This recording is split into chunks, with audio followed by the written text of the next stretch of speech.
have you ever had a dream that that you want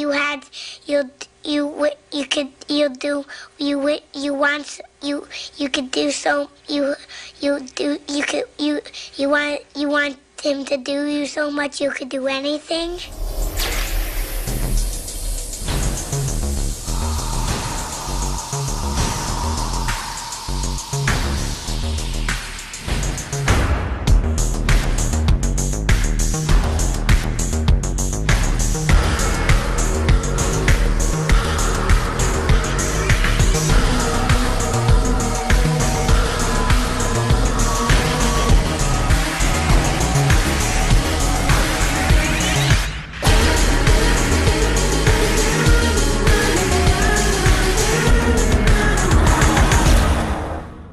Welcome back, fans, to the Complete Guide to Horror podcast.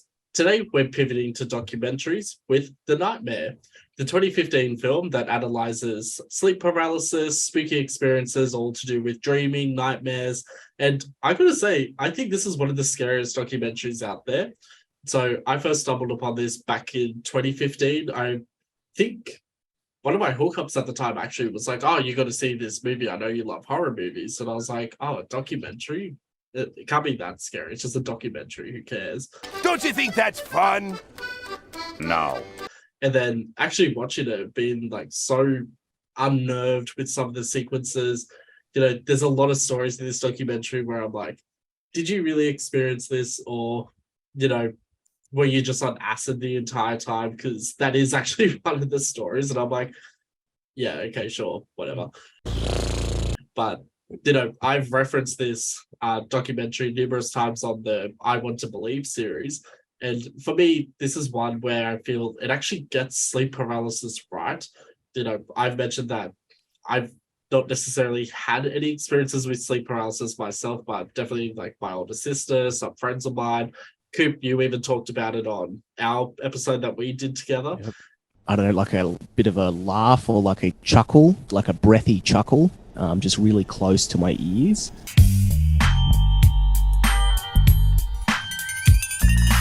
I just think it's really well made. I feel that it didn't hold back with trying to be scary. I thought that it did have a little bit of exaggeration, but I mean, it's to make the documentary more interesting.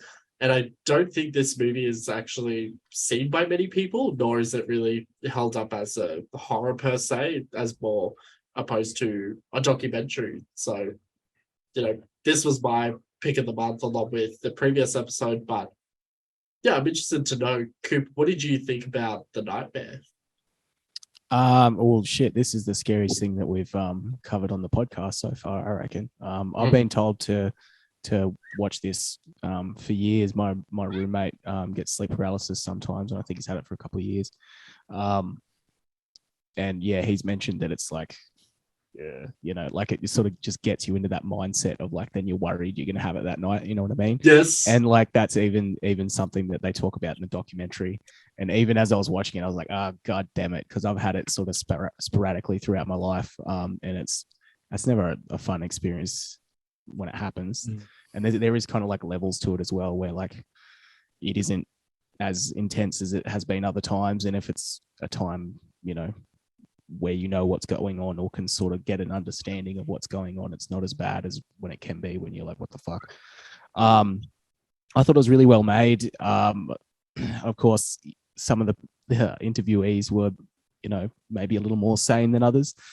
But you get that probably in any documentary, and it's good that they sort of had a mixed bag of different kinds of people and throughout the world as well, and talked about this experience throughout the world, and it is interesting that there's sort of like there's like a name for it everywhere you go, and there's different artistic interpretations of it everywhere you go, and it's something that's, although it's different for everybody, there are those similarities to draw upon to, you know, call it something so that something like this has a name. And I think I'm kind of lucky in the sense that like I've always kind of known what it is. Like I heard of sleep paralysis pretty early on. I think maybe when I had some really bad night terrors when I was like super young, I probably wouldn't have known what it was then. I don't even know if that's what it was now. But I remember my mum telling me that I would, wake up screaming some nights. Maybe that's what that was. Who knows? But it is good that there's something like this out there that if people are sort of having fucked up sleep and they don't really know what's going on, that there's sort of like, there's a name for it. Here's what it is. Here's what some people do to try and avoid doing it. My thing is that it only happens to me when I lie on my back. It has never happened to me when I'm lying on my side. And I always thought it had something to do with like pressure on the back of your neck, your brain stem or something while you're asleep. Maybe that sets some weird chemical off in your head. I don't know. But yeah, well made. The way that they represented the shadow people, although that's not necessarily my experience of it, I thought that was, really, really creepy. I like the addition of jump scares in documentary, particularly the subject matter that they were talking about. And I thought it was really, they pulled that off well. So it was entertaining. It was kind of unnerving and a good watch for sort of anyone who's had fucked up dreams or weird experiences where they feel half asleep, half awake. So there you go. Yeah. It's scary thinking about just that one point in the documentary where they're like, oh, but if you think about sleep paralysis, you're more likely to have it. And I've watched this documentary 4 times now. And every single time I always get to that paranoid state thinking, fuck, I'm glad I didn't watch this when I was stoned, because then I would have gone into over panic mode. I would have been like, I gotta watch something funny before I go to sleep, or this is gonna happen to me, even though nothing has ever happened. But there's that one particular sequence where it's one of the shadow people represented, and you see it slowly walk into the room, then it goes to the side of the bed, and then it leans over like that. And just that shot itself, I'm like, first of all, how did they do that? Did they just get some guy in a full body black costume, or was it a CGI tool or something? Because it was really well done and scared the fuck out of me. Likewise, my 3 favorite sequences are the one involving the kid with the aliens, where he would see the aliens in his childhood.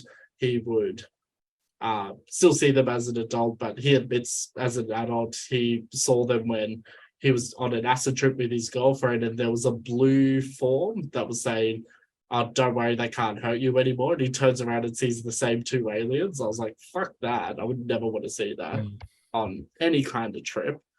My favorite one, though, I don't necessarily understand why it's my favorite. It's when one of the guys is talking about as a kid, he would see this creepy shadow in his closet being like, oh, you've won the giant insect of the month club, claim your prize, and then like a spider would fall down. I just think that is the most terrifying thing that would ever happen to not only a kid, but as an adult, you'd be like, what the fuck?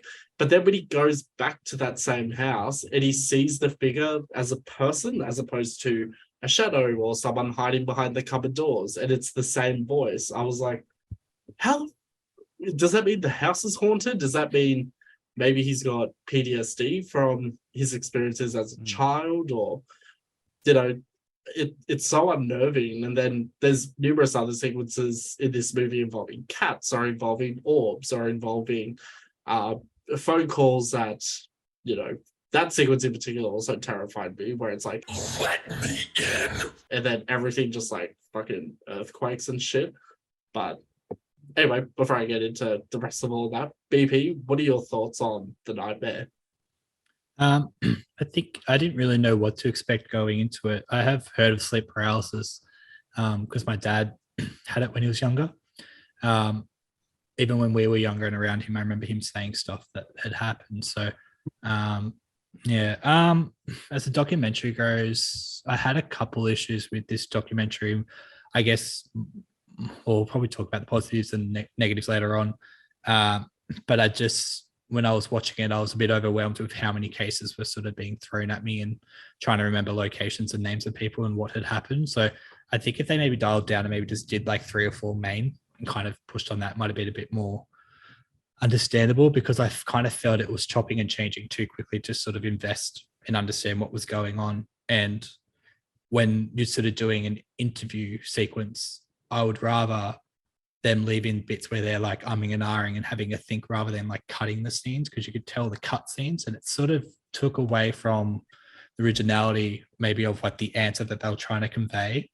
I would much rather them just say like, can you re-answer that in maybe a bit simpler tones rather than like stuttering for a minute before you said something, because when it was cutting and changing quite frequently with some of these people on there, I just sort of thought, well, what was left out? You know, what didn't they put in there? Oh.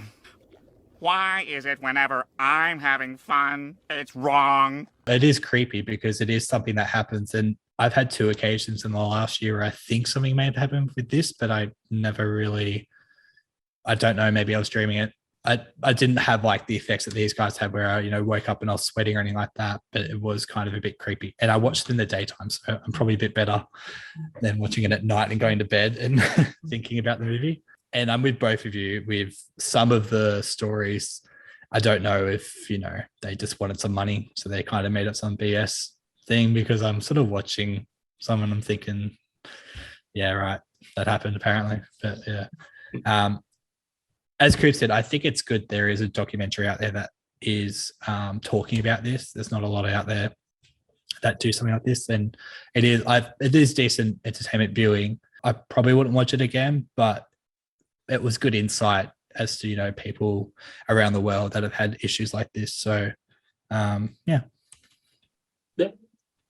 It's interesting with the subject matter. I feel most documentaries, even outside horror, real life, etc. Wait, what the hell? All documentaries are real life. Anyway, scratch that. Oh shit. I feel Blair that. Witch wasn't. Ah, yeah, like the world's biggest like scam marketing campaign, but Demand it.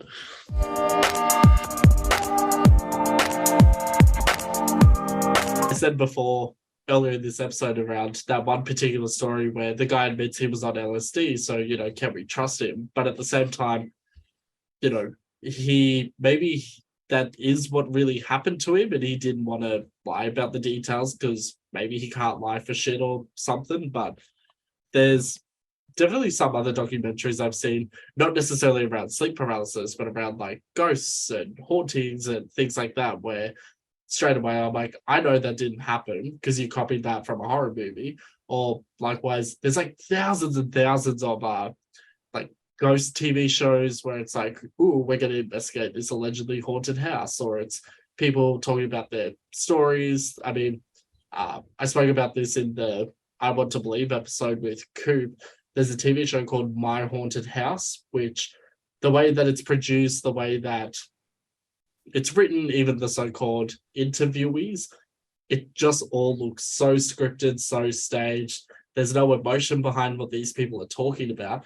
But some of the scary sequences in that show are done effectively. Like, I can't watch that show at nighttime anymore because I just get too scared and I can't shake that feeling of general unease and whatnot. Like this movie, on the other hand, I like the CGI. I felt like it was done purposely to be, you know, in a dreamlike state. So it's not going to be perfect graphics or opacity or colors or anything like that. But I don't think that's its original intention anyway. Like, you have some shots where it's the demon with the glowing red eyes and the teeth, or it's the cat, or it's even like my Zoom background here with the Exorcist ripoff. And it's like, I get it. That's probably how these interviews described it. So the filmmakers want to get it, you know, perfect so that it's actually realistic and whatnot. But I can't actually think of any other horror movies or TV shows to do with sleep paralysis, unless you count Haunting of Hill House with Nell's character. But even then, she was haunting herself in that TV show. So I don't know. I mean, I've already spoken about my favorite sequences. Coop, did you have any particular favorite parts about the nightmare? I thought that story of kind of like the dual dream was interesting. Like when they were having a sleepover and he's having an experience, and then the girl next to him screams waking up and talks about how her experience kind of relates to his, with the cat talking to him, and he was also experiencing. I thought that was really, really creepy, and it's kind of well presented. I like the because they sort of had a mixed group of people. Everyone's interpretation was kind of a little bit different. Some of them, on the God side, some of them more on the scientific side. So I think I liked the diversity of that on a subject like this. I think that was probably its strongest suit. But yeah, like Byron said, they were kind of quick to jump between all of them.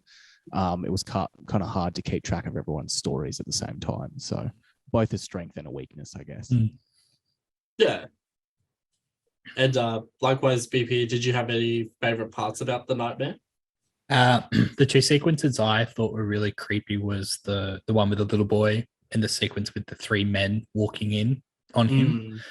And I just kind of like gives me goosebumps thinking about, waking up and you see three dark figures like yours in the background, but three of those walking in. And, I think that's the one where he's in the upright bed. The bed's upright, so he can sort of see to a certain point. The other sequence that was really creepy was the girl just sleeping on the side, and she said that she felt someone lay down next to her. Not the mum, not the mum later on. I think it's someone else, like the guy comes over her. And because I think one of my sisters had a similar one where she was sleeping and then felt the bed go down at the end, but she couldn't turn, but she felt the weight. And when I heard that, I thought of that and thought that would be so creepy, especially that if you're facing the wall and you feel something behind you. Oh, no. I think those two sequences were done really well. I think the question, as you said earlier, Justin, when they were sort of doing the CGI with the effects, I do wonder if they had sort of the people from the interview sit there and go, no, it looked more like this, or they just kind of wrote down what they said and then kind of did it themselves. Because there's that scene where I think he's talking about how it's like a lot of colors and stuff on screen. And I was like, is that what he really saw? Or is that what they're kind of just making for the documentary? Like, I was curious if they had them sit down and kind of go, no, like it looked more like this, or he was a bit shorter. So, yeah. But those two sequences, I really liked. That good. There's that one scene where it's the guy talking about his experience seeing the two aliens in his childhood and his adult, and he drew the aliens, and then he made the masks, and the masks look a little different to the CGI aliens on screen, but it's never established if that was the design he saw as a kid or as an adult. Maybe these aliens look different over those two time periods. I just realized I've had more spooky experiences than I actually remembered, which I should put into the I Want to Believe series. But I've also experienced a dual dream with, look, I'll have to bleep her name out because we're not exactly on speaking terms, but do you both remember when her and I were friends back in senior years of high school and all that? Actually, to be fair, her and I saw a lot of weird shit around our bucket that I can't explain. And if you would like to know more, please watch I Want to Believe. No, but there was this one part where I stayed at her house. We had just watched Requiem for a Dream, which I regret watching because that movie is fucking devastating as shit. But she was sleeping in her bed. I was on a mattress on the floor. And we both woke up at the exact same time. And without me even telling her my story, she tells me that she was walking down the nature area in her dream, walking down the nature area pathways near Gordon Park before they closed all those like hidden pathways and everything like 5-6 years ago. And she was walking down these steps and this person came out in front of her and said, "Hello, how are you?" And it was this monster, like a tree. I think she said it was a birch tree monster that had like mouths for eyes. That type of, monster creation, if you like, wasn't really popularized until 2013 with, I think it's called Channel Zero, some TV show anyway. But that's the exact same thing I saw too. And I was like, oh, maybe you left the CD, God, going way back, CD players, but maybe we left the TV on, the CD player on, and our subconscious just interpreted that. But nothing was on, no CD player, no iPod, no nothing. We can't explain it. We just think maybe it was a coincidence. But at the same time, her and I have seen like light in the bush track near the high school. We've also seen a ghost at her house, which we think it's different genders, but I'm still adamant that it's a female ghost.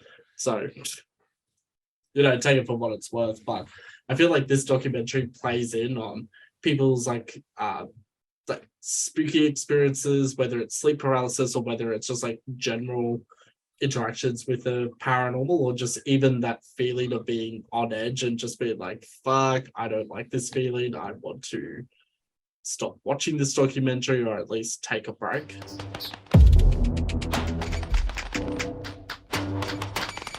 I can't say I have any least favorite parts. Struggling to think of one now, actually.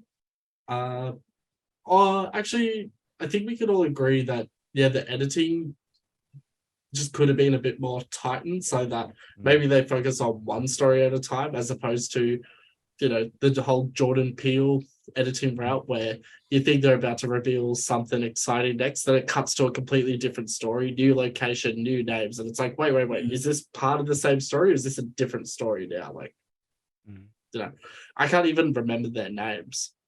And, no, I don't even think they even did the thing when they go back to them, if they even put the things back up. I can't remember if they did that or not.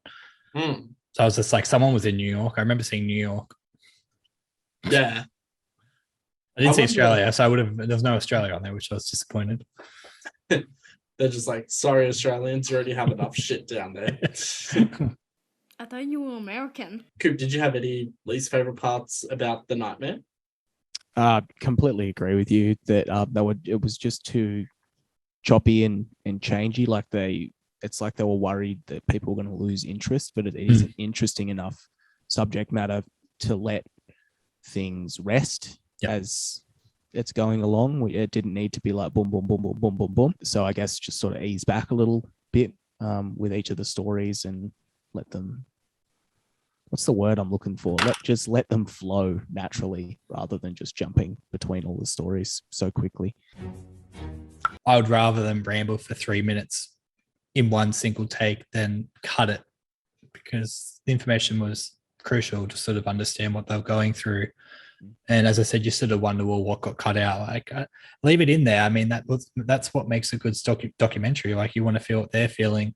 And I did think it was odd. There are a couple shots. There was one shot where I think it's the young guy at the start, and the camera sort of starts zooming in, and you notice that the camera's zooming in on the interviewer. He's in the shot in one of the, like, off the mirror or something in the corner. And then there was another shot where, I don't know if anyone noticed it, he was talking and then he turned around. I don't know if he heard something. I was waiting for them to do something on that. He didn't. Yeah, I remember that. Yeah, then he just went back to talking. The other thing I wrote down, there was a sequence scene, like a little dialogue scene. It's between someone and I think his name's Danny. And it's the one where it's like the two guys come down. The little boy comes down with the guy with the ginger hair, and he's like, I brought him to you. And they're on like a staircase thing. And I thought the dialogue, like the kind of the sequence in that was really kind of lame and cheesy, but it kind of was funny because it was like really grainy footage that they were trying to portray. And I think the shot of the guy was like, yeah.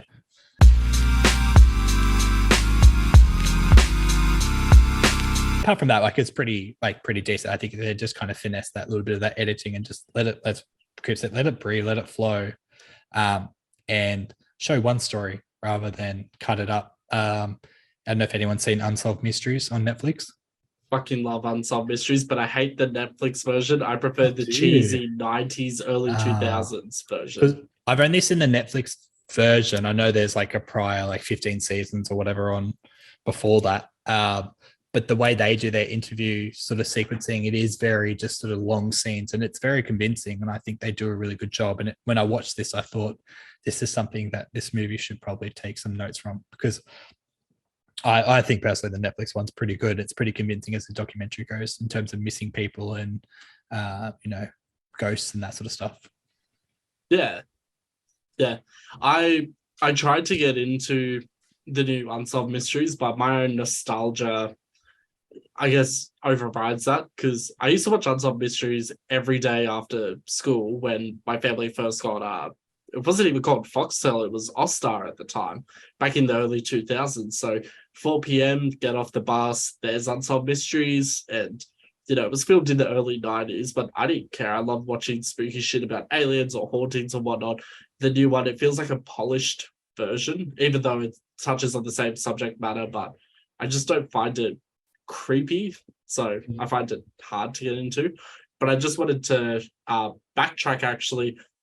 My favorite part of this documentary, actually, and I can't believe I forgot and didn't mention it, is the very first shot where it's the person named Chris. And he's talking about how as a kid he was watching the TV and the newscaster starts talking to him through the TV. Hey Chris. Whoever the newscaster was starts kind of getting my attention. Chris. Saying like, hey Chris, hey Chris. Hey Chris. And it's saying, don't worry. Everything's going to be okay. And one day, we'll be back.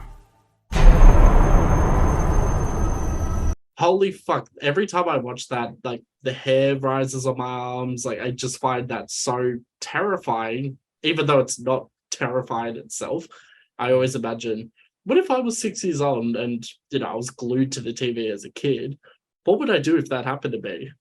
And whether it's like true or if it's a exaggerated story or whatnot, I just felt that whole sequence was so well done because the whole TV like flickers, then it flicks back to normal, then it's just like, what the fuck is going on? I feel that it really set the stage for creepy sequences in this documentary.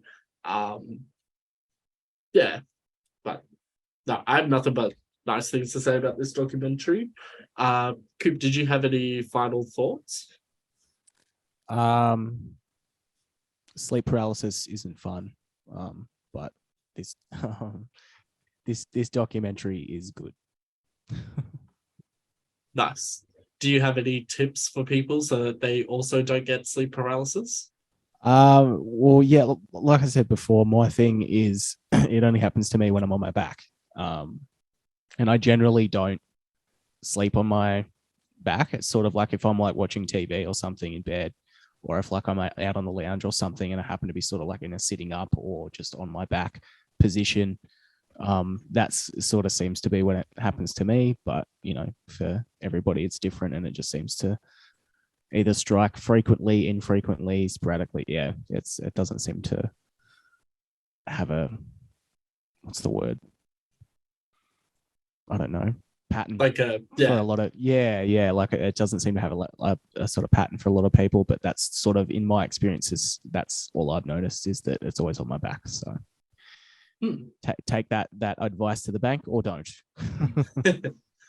Well, as someone who always sleeps on their side, I feel very comfortable knowing that it works for you. So I'm never sleeping on my back again. BB, did you have any final thoughts? I think anyone that may think they've like suffered sleep paralysis or something unknown when they're sleeping, it's still a good documentary to check out and know that you're not alone and that there are millions of people around the world that have this issue. Some not so much, some quite major. But I think it's still a good documentary in the sequence, like the scenes, the sort of the recreations of what they see. It's done quite well. It's not cheesy. I think it's good viewing for anyone that's curious or may just want sort of another answer other than Google. So we can't interpret it. Like we're still not, interpreting it right. But now we're seeing the raw data. We're seeing, oh, that could be a demon. I don't know how to visualize a demon because that's not a thing that my brain can interpret. BP and Coop, just want to say thank you again for joining me today. Thank you. Coop now has sleep paralysis, so he will join us in 3 episodes from now. No. Wake up, Jeff. Listeners, if you liked the episode, please leave us a like, comment, share, tip, etc., etc. Girlfriend, when one video is, just open up another one. It's called binge viewing. Alright, I support you.